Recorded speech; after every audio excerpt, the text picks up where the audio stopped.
कैसे हैं मेहनती लोगों। आज की वीडियो में हम जो है ना वो वर्डप्रेस की सीरीज का स्टार्ट करने वाले हैं। हम इसका इंट्रोडक्शन देखने वाले हैं कि जो वर्डप्रेस का डैशबोर्ड है इसमें क्या क्या चीज़ होती है, उससे आप क्या क्या कर सकते हैं। वर्डप्रेस सिस्टम एक छोटा प्लेटफॉर्म नहीं रहा, ये इस टाइम बहुत एडवांस वेबसाइट इसमें बन सकती हैं, हर तरह की वेबसाइट्स इसमें बन सकती हैं।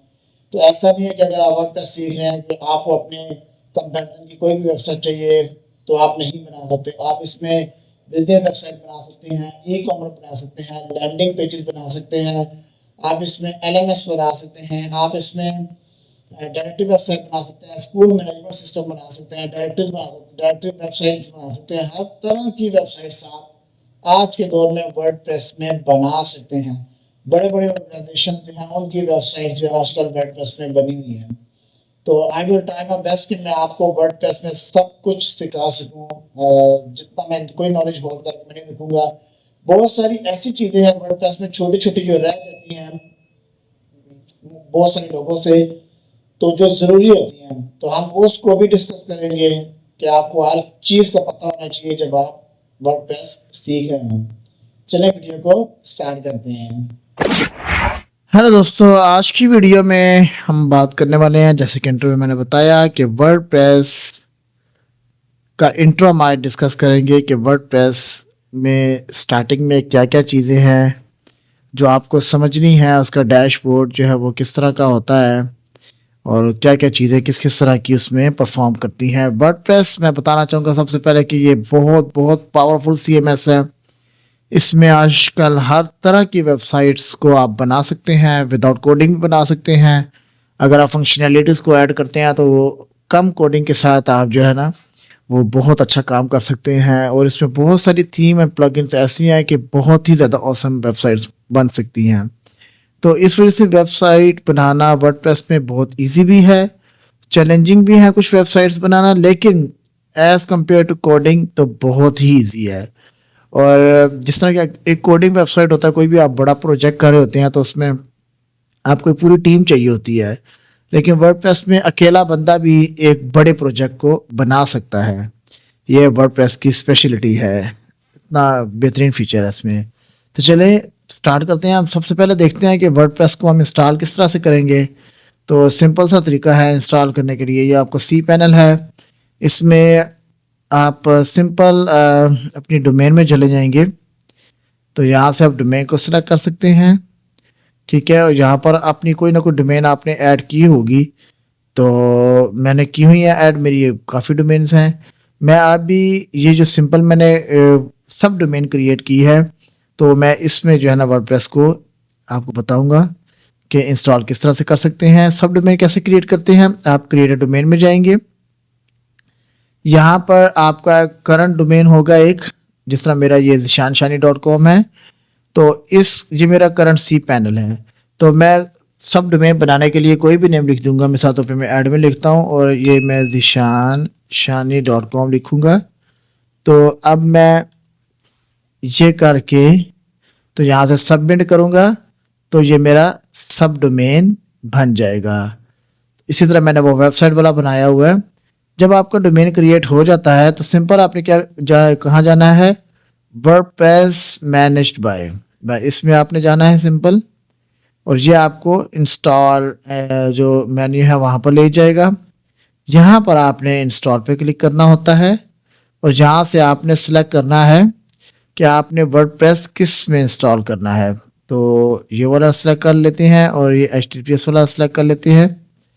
तो यहाँ पर आप एडमिन जो यूज़र नेम है वो दे देंगे, यहाँ पासवर्ड दे देंगे और यहाँ पर आप क्विक इंस्टॉल पे क्लिक कर देंगे। तो ये वर्डप्रेस आपका यहाँ पर इंस्टॉल पे क्लिक करेंगे।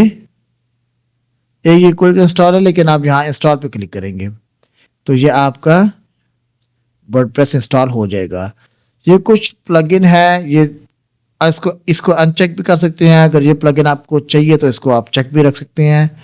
तो मैं आपको कहूँगा कि इसमें पेज स्पीड वाली रहने दें, इम्प्रूव वेबसाइट स्पीड वाली रहने दें जो कैशे वाली है, और इसके अलावा बाकियों को आप छोड़ सकते हैं। सेलेक्ट कर लें तो ये आपका वर्डप्रेस इस तरह इंस्टॉल हो जाएगा। मैं बैक पे जाता हूँ, मेरा वर्डप्रेस इंस्टॉल इसमें हुआ है। तो मैं इस पे जाऊंगा लॉगिन पे, और जैसे कि मैं लॉगिन पे जाता हूं तो ये मेरा डायरेक्ट लॉगिन यहाँ पर हो गया है।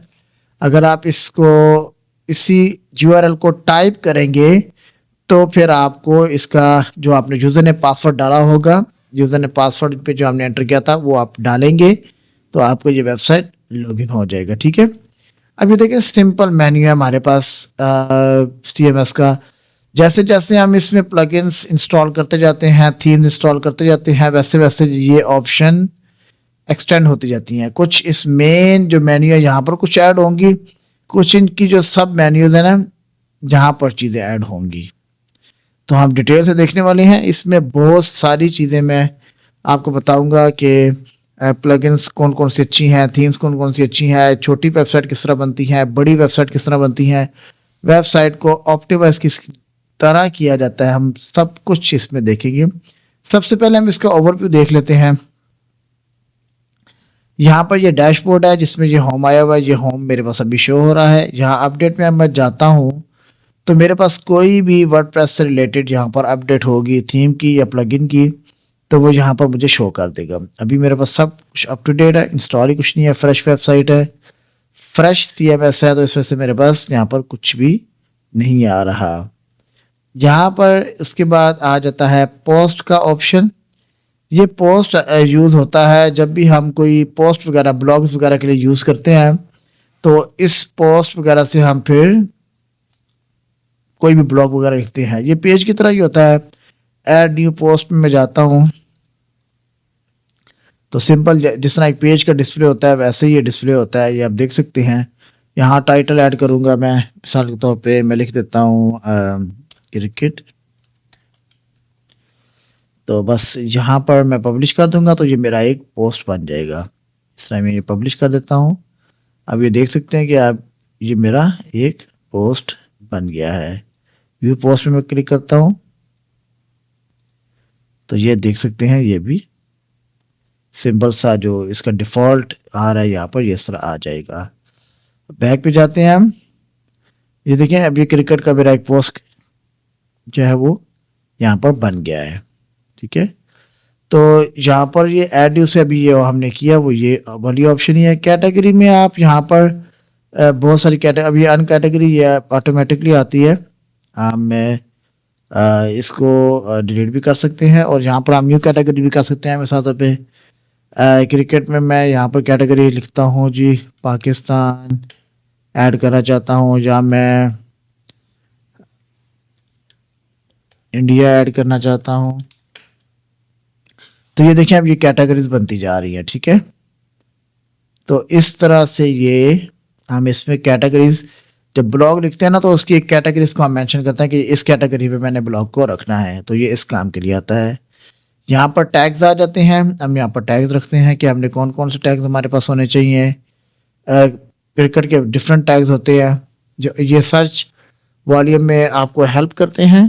क्रिकेट के डिफरेंट टैग्स आप रख सकते हैं, क्रिकेट 2015 अगर 2025 रख सकते हैं, चैंपियन सीरीज रख सकते हैं, वर्ल्ड कप रख सकते हैं, डिफरेंट टैग रख सकते हैं आप। यहाँ पर ये मीडिया आ गया है और मीडिया में आपकी तमाम फाइल्स जो आप कंप्यूटर से अपलोड करेंगे वो तमाम मीडिया फाइल्स यहाँ पर आ जाएंगी। यहाँ से आप उनको पे सेव कर सकते हैं। यहाँ पर उसके बाद पेजेस आ जाएंगे, तो ये हमारे पास ऑलरेडी टू, इसको हम ट्रैश कर देते हैं। यहाँ से आप अपने पेजेस वगैरह बनाते हैं, home page, contact page, blog page, about us page. Simple इसका भी यही ऑप्शन है, आप अबाउट पेज में इस न्यू पेज में जाएंगे, यहाँ से आप होम दे देते हैं। ठीक है, और यहाँ से पब्लिश कर देते हैं तो ये आपका होम पेज क्रिएट हो गया। ये इतना सिंपल है। ये देखिए होम पेज आ गया जहाँ से आप इसको एडिट वगैरह कर सकते हैं। ये कमेंट सेक्शन है जहाँ पर आप कोई भी ब्लॉग वगैरह लिखते हैं तो कोई भी आपके ब्लॉग पर जब कमेंट करेगा तो आपके वो कमेंट यहाँ पर आपको शो होंगे। अप्रूव कर सकते हैं आप, उनको डिलीट कर सकते हैं, या आप अप्रूव करने से पहले पढ़ सकते हैं कि किसने क्या जो है वो कमेंट किया हुआ है। ये अपीयरेंस कि ऑप्शन है, यहाँ पर आपके थीम्स होते हैं। आपके पास बहुत सारे थीम्स, यहाँ पर आप इसके अपनी जो डायरेक्टरी है वो वाले भी ऐड कर सकते हैं। इसके अलावा वर्डप्रेस में कुछ पेड थीम्स होते हैं, जिस तरह फ्लक्स प्रो है, वाडा है, जनरेट प्रेस है, एस्ट्रा है, एनफोल्ड है, ओशन WP, बहुत सारी अच्छी अच्छी थीम्स हैं जिनसे आप बहुत अच्छी अमेजिंग वेबसाइट बना सकते हैं। डिफरेंट फीचर्स उनके होते हैं। यहाँ पर जो सिंपल वाली दी गई हैं, ये सिंपल सी बहुत ही सिंपल हैं, आप इनको भी यूज़ कर सकते हैं, लेकिन ये बहुत ही नॉर्मल होती हैं। तो हम इसको भी डिस्कस करेंगे कि कौन कौन सी थीम बेटर है, तो हम उन थीम्स को इंस्टॉल करके उस पर वेबसाइट बना सकते हैं। थीम आप ये समझ लें कि एक बेस है जिसके ऊपर आपका वेबसाइट बिल्ड होता है, जिसके ऊपर आपको वेबसाइट, ये समझ लें कि ये बुनियाद है, और इसके ऊपर आपका वो पौधा जो है वो वेबसाइट है जिसके ऊपर आपने लगाना है। तो इसके बगैर आप उसको नहीं बना सकते। आपको कोई ना कोई थीम को सिलेक्ट करना पड़ेगा जिसपे आपका वेबसाइट डिज़ाइन होगा। उसके बाद प्लगइन के ऑप्शन है हमारे पास, या ऑलरेडी कुछ प्लगइन है हमारे पास, तो इसमें आप बहुत सारी प्लगइन यहाँ पर जाकर इसी तरह देखें जाके ऐड कर सकते हैं। बहुत सारी हमारे पास प्लगइन के ऑप्शन है। ये भी यहाँ पर थोड़ा शो कर रहा है, लेकिन अगर कोई ऐसा प्लगइन है जो आपको चाहिए, जो यहाँ पर नहीं आ रहा, तो आप यहाँ पर सर्च भी कर सकते हैं। मिसाल के तौर पे मैं कहता हूँ जी ये एलिमेंटर प्लगइन, भाई ये मुझे ढूंढ दो डायरेक्टरी में, तो ये मुझे इसने यहाँ पर ढूंढ दिया है कि ये रहा आपका एलिमेंटर प्लगइन। यहाँ कुछ एडॉन्स वगैरह इसके हैं, तो ये फ्री में भी हैं, इनके पेड वर्जन भी होते हैं, तो हम इनको लेटर ऑन देखेंगे कि इनके क्या क्या फंक्शंस हैं। तो same to same goes for themes के भी ऐसे ही होता है कि ऐड न्यू थीम पे आप जाते हैं, जो तो यहाँ पर बहुत सारी ऑप्शंस आपके पास थीम की आ जाती हैं। अगर किसी थीम का आपको नॉलेज होता है, आपने रिसर्च किया हुआ है, तो उस थीम को आप यहाँ पर, जिस तरह मैंने प्लगइन सर्च किया वो यहाँ पर इस तरह सर्च करके उसको भी आप फाइंड आउट कर सकते हैं। वो टॉप में आ जाएगी और आप उसको फिर इंस्टॉल करके उस पर वेबसाइट बना सकते हैं। प्लगइन के बाद हमारा आया यूज़र। अभी मेरे पास ये यूज़र है, मैं मल्टीपल यूज़र भी क्रिएट कर सकता हूँ। ये मेरा एडमिनिस्ट्रेटिव यूज़र है, यहाँ पर मैं डिफरेंट और यूज़र भी क्रिएट कर सकता हूँ, ताकि अगर मैंने कुछ और भी यूज़र किसी को असाइन करना है वेबसाइट एडिट करने के लिए, तो यहाँ पर मैं इसको असाइन कर सकता हूँ। ठीक है, यहाँ देखिए एडमिनिस्ट्रेटर है, मैं एडिटर का दे सकता हूँ, ऑथर का दे सकता हूँ कि सिर्फ लिखे, कंट्रीब्यूटर, सब्सक्राइबर, ये डिफरेंट ऑप्शन है। एडमिन के पास तमाम राइट होते हैं, एडिटर के पास एडिट के राइट्स होते हैं। तो हम इसको डिटेल से डिस्कस करेंगे कि ये क्या चीज़ है, कितने टाइप्स के यूज़र होते हैं। उसके बाद हम टूल्स में जाते हैं। टूल्स में हमारे पास कुछ ऑप्शन है, यहाँ से हम इंपोर्ट कर सकते हैं। ब्लॉग्स है, कुछ कैटेगरीज है, कुछ पेजेस वगैरह होते हैं। ठीक है, यहाँ से आप उसको इंपोर्ट कर सकते हैं। यहाँ से आप इसको एक्सपोर्ट करते हैं, all content, post, pages, media वगैरह को यहाँ से आप एक्सपोर्ट भी कर सकते हैं। ठीक है, और ये वेबसाइट की आपकी बताएगा कि जो भी थीम आप सेलेक्ट करेंगे, प्लगइन आप लगाएंगे, या आपको उसके वर्जन वगैरह बताएगा, ये सारी डिटेल आपको देगा। यहाँ पर कितनी इसकी मेमोरी है, तो हम इसको भी आगे देखेंगे। तो यहाँ पर देखें, ये एक और ऑप्शन है, इंपोर्ट एक्सपोर्ट पर्सनल डेटा, यहाँ पर आप ये इसको कर सकते हैं। और ये थीम एडिटर फाइल, आपको केयरफुल होना चाहिए इसको लेकर, क्योंकि ये कोर होता है किसी भी थीम का। तो जब आप थीम हम इस पे ऐड करेंगे तो कुछ के ऑप्शन कम होते हैं, कुछ के ऑप्शन ज़्यादा होते हैं। तो इस पे काम करने के लिए आपको कोडिंग का पता होना चाहिए। हेडर, फूटर, स्टाइल, तो ये स्टाइल CSS, ये CSS की फाइल है, ये सारी स्टाइलिंग के लिए यूज़ होती है। तो इन चीज़ों का आपको पता है, इसके लिए आपको कोडिंग का नॉलेज होना चाहिए। ये आपका प्लगइन का है, तो इसके लिए भी आपको फंक्शंस का जो भी इसके होते हैं, आपको उनका पता होना ज़रूरी है कि ये फाइल्स कैसे कैसे काम करती हैं। ठीक है, सेटिंग में हम आते हैं। सेटिंग में यहाँ पर आप साइट का नेम दे सकते हैं।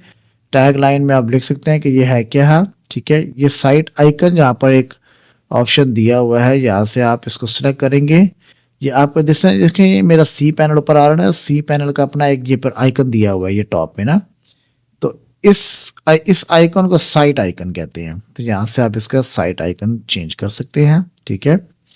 ये इसने दिया हुआ है भाई, आपका जो यूआरएल है वो ये है, साइट यूआरएल ये दिया हुआ है। ये उसने ऑटोमेटिकली ये ईमेल उसने उठा लिया है। मैं कोई दूसरा डिफरेंट ईमेल यहाँ पर रखना चाहता हूँ तो वो भी यहाँ पर मैं रख सकता हूँ, ठीक है। ये लैंग्वेज वगैरह आपकी यहाँ पर सेलेक्ट कर सकते हैं। टाइम जोन आपका कौन सा भी है वो आप यहाँ पर सेलेक्ट कर सकते हैं, ठीक है। इसको अपने रीजन के अकॉर्डिंग सेट करना चाहिए आपको, ठीक है। ये टाइम फॉर्मेट वगैरह ये सिंपल चीज़ें हैं, ठीक है। इसको आप देख सकते हैं। राइटिंग में आते हैं तो यहाँ से देखें मैंने 2 कैटेगरीज बनाई हैं, तो मैं किसी और कैटेगरी को यहाँ पर सेलेक्ट कर लेता हूँ, तो अब मैं वो अनकैटेगराइज जो आइटम्स है उसको मैं डिलीट कर सकता हूँ, अनकैटेगराइज को। तो यहाँ पर ये कुछ ऑप्शन और दी गई हैं, हम इसको ऐसे ही रहने देंगे फ़िलहाल, नहीं छेड़ेंगे। तो जब हम इसको आगे करना शुरू करेंगे तो फिर हम बताएंगे कि इसमें क्या क्या चीज़ें हैं। रीडिंग में हम जाते हैं। रीडिंग में बस यही है कि यहाँ पर अब पेज में सेलेक्ट कर लेता हूँ जिसमें मैंने होम पेज बनाया था, और यहाँ पर आप अपना ब्लॉग का पेज, ब्लॉग वाला यहाँ पर सेलेक्ट कर लेते हैं, तो ये आपका होम पेज यहाँ पर डिस्प्ले हो जाता है। अगर अभी मैं वेबसाइट पे जाऊँगा तो देखें जहाँ पर ये मुझे ये ब्लॉग दिखा रहा है। अब मेरा पेज तो होम है, ठीक है। तो मैं यहाँ पर होम सेलेक्ट किया, जैसे मैं सेव चेंजेस करूँगा तो अब मेरा ये होम पेज मुझे यहाँ पर डिस्प्ले करेगा। अभी ये ऐसा ही है क्योंकि हमने कुछ भी नहीं बनाया, तो जब हम बनाना शुरू करेंगे फिर यहाँ पर ये हमें होम पेज दिखाएगा। उसके बाद ये कुछ ऑप्शंस हैं, अलाउ करना है, कमेंटिंग में क्या अलाउ करना है, कंटेंट में आपने क्या क्या चीज़ें देखनी है। इसको छेड़ने की ज़रूरत नहीं है, इसको ऐसे ही रखना चाहिए, ठीक है। और ये कुछ साइज़ वगैरह हैं कि आपके जो साइज़ होने चाहिए वो क्या होने चाहिए। अगर आप इसको चेंज करना चाहते हैं आप यहाँ से वैल्यूज़ चेंज करके सेव चेंजेस कर सकते हैं, ठीक है। परमा लिंक्स बहुत इंपॉर्टेंट है, क्योंकि ये डिपेंड करता है कि यहाँ पर आपका जो होम पेज आ रहा है, ये पोस्ट आ रही है, वो किस तरह से शो हो, ठीक है। अभी ये डे एंड टाइम पर सेलेक्ट हुआ है, भाई मैं नहीं चाहता कि इस तरह डे एंड टाइम आए, और मुझे ये मंथ वाला भी पसंद नहीं आ रहा, ठीक है। मुझे ये पोस्ट नहीं पसंद आ रहा है कि मेरा वेबसाइट का नेम आए और डायरेक्ट उसके बाद पेज नंबर मुझे पेज का नेम आ जाए। तो पोस्ट नेम को सिलेक्ट किया जाता है। स्ट्रक्चर आप अपने पास से बना सकते हैं, तो वो भी आपकी मर्ज़ी है, यहाँ से आप बना सकते हैं। लेकिन मेजॉरिटी जो है वो यही यूज़ होता है कि वेबसाइट का यूआरएल आए और यूआरएल के बाद डायरेक्ट पेज का नेम आ जाए, होम है, कॉन्टैक्ट है या कुछ भी है, तो वो आ जाना चाहिए। इसको हम सेव चेंजेस कर देते हैं, तो ये इस तरह सेव चेंज हो गया। ये प्राइवेसी पॉलिसी है, इसको आप पढ़ सकते हैं कि वर्डप्रेस क्या कह रहा है। यहाँ पर आप इसको डिटेल से देख सकते हैं, ये सारा लिखा हुआ है वर्डप्रेस से रिलेटेड। तो बाकी ये प्लगइन्स हैं जो अभी उसके साथ वर्डप्रेस के साथ जो सिलेक्ट हुआ था उसके साथ ऑटो, जो मैंने ये 2 सेलेक्ट की हुई थी, एक ये कैशे की हुई थी। ये मोस्ट इम्पॉर्टेंट प्लगइन है, इसको कभी भी नहीं भूलना चाहिए आपको, ये आपको लाजमी करनी चाहिए इंस्टॉल, क्योंकि ये कैशे है, ये आपको वेबसाइट की कैशे को स्टोर करता है ताकि आपका वेबसाइट जो है वो नेक्स्ट टाइम जल्दी लोड हो सके। हर बार वो है कंप्लीट वेबसाइट ना लोड हो, बल्कि ये कैशे बना लेते हैं और नेक्स्ट टाइम आपका वेबसाइट जो है वो इजीली अपलोड हो जाता है। तो ये शॉर्ट सा ओवरव्यू था वर्डप्रेस सीएमएस का। ये ऑप्शन हमें देता है, जैसे कि मैंने पहले बताया कि जैसे जैसे हम आगे चलते जाएंगे इसमें थीम्स एंड प्लगइन्स इंस्टॉल होंगी तो ये मेन्यू एक्सटेंड होती जाती है। कुछ डायरेक्ट मेन्यू में चीज़ें ऐड होती हैं और कुछ चीज़ें जो है वो सब मेन्यू में ऐड होती हैं। तो हम डिटेल से देखेंगे कि ये सब कुछ कैसे होता है।